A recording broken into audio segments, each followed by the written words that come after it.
This case real estate property video is presented by Cheryl Bush. Talk about a she shed and a man cave. This 7+ acre property has it both, plus a lean-to shed on the back for lawnmowers and etc. Large 2-story portable building and a 2-car detached garage with concrete floor. The ramp inside can be taken apart for some great lumber.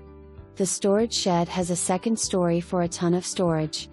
The 3-bedroom 1.5 bath has ton of living space. The kitchen dining area are huge with an open concept. The living room has a wood stand-alone stove to keep your utilities down low and your house nice and warm. Washer and dryer included, so that will save you some move-in costs.